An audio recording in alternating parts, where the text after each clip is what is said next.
What if the future of dentistry begins not with an implant, but with a tiny living structure grown from human cells inside a laboratory? Scientists are learning to recreate parts of the biology that builds a tooth. But how close are we to growing something that could function? In this documentary, we'll explore tooth organoids, stem cell research, enamel and pulp models, tooth root research, organ-on-chip technology, and the challenges between a laboratory model and a real replacement tooth. An organoid is a three-dimensional cell model that can organize itself and reproduce some features of real tissue. But it is not a complete organ. A real tooth is far more than a hard crown. It contains multiple living and mineralized tissues that must develop in the correct shape and relationship. That's why scientists study how natural teeth develop, where different cells communicate and guide one another to build the tooth's shape and tissues. One important starting point is the dental cell itself. Scientists study cells that can contribute to tissues responsible for building and repairing teeth. The surprising part is that cells do not always need to be manually arranged. Under the right conditions, they can communicate and organize into complex structures. This is where organoid research becomes interesting. Instead of studying isolated cells alone, scientists can investigate how cells behave when they grow together in 3 dimensions. Organoids give researchers a controlled way to study development, test ideas, and observe cellular behavior that is difficult to see inside a living human tooth. But one major challenge remains: mature human enamel is highly specialized, and recreating its organized structure outside the body is extremely difficult. And this distinction is important. A tooth organoid can reproduce certain features of tooth biology, but that does not mean scientists have grown a complete functional human tooth.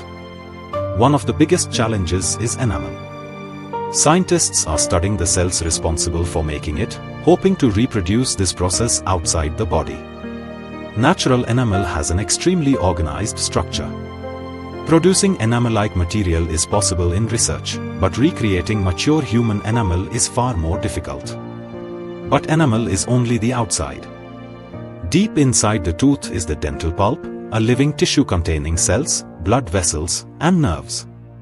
Researchers can also create 3-dimensional models from dental pulp cells, allowing them to study how this living tissue develops and responds to its environment. The bigger goal is not simply to grow something that looks like a tooth. It is to understand whether living cells can help repair or regenerate damaged dental tissues. Growing a complete tooth is extremely difficult. So researchers are asking a more focused question: can human cells build something resembling a tooth root? In recent research, human dental cells have been used to create 3-dimensional structures that reproduce important features of developing tooth root tissue. The important discovery is not simply the shape. It is how different dental cells interact and organize into tissue-like regions within the developing structure. Understanding how these tissues organize could eventually help researchers design better approaches for repairing or replacing parts of damaged teeth. But this is still far from growing a complete replacement tooth.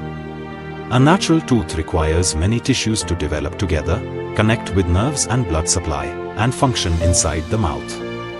The crown is one of the hardest parts to recreate because natural enamel develops through an extremely precise biological process. A living tooth also needs a blood supply. Recreating the tiny vascular network required to keep engineered tissue alive is another major challenge. Then there are nerves.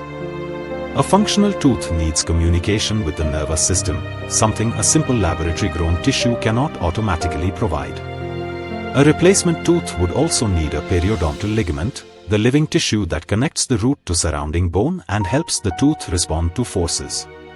Scientists are also investigating biomaterials that can provide cells with a 3-dimensional environment where they can attach, organize, and develop.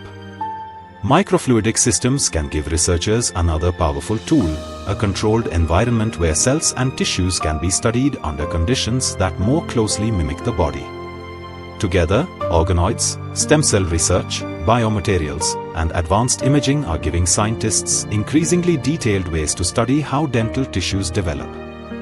The goal is to recreate enough of the body's environment that dental cells receive the right signals, nutrients, and physical conditions to develop correctly. The research journey begins at the cellular level, but the real challenge is turning those cells into organized, functional human tissue. Creating tissue is only one step. For a replacement tooth to work, its different tissues would need to develop together and function as one living structure. The biggest question is not whether scientists can create tooth-like tissues in the laboratory, but whether these approaches can eventually work safely and predictably in people. Today, researchers can model and study important aspects of tooth development and regeneration. A routinely available laboratory-grown replacement tooth is still not reality.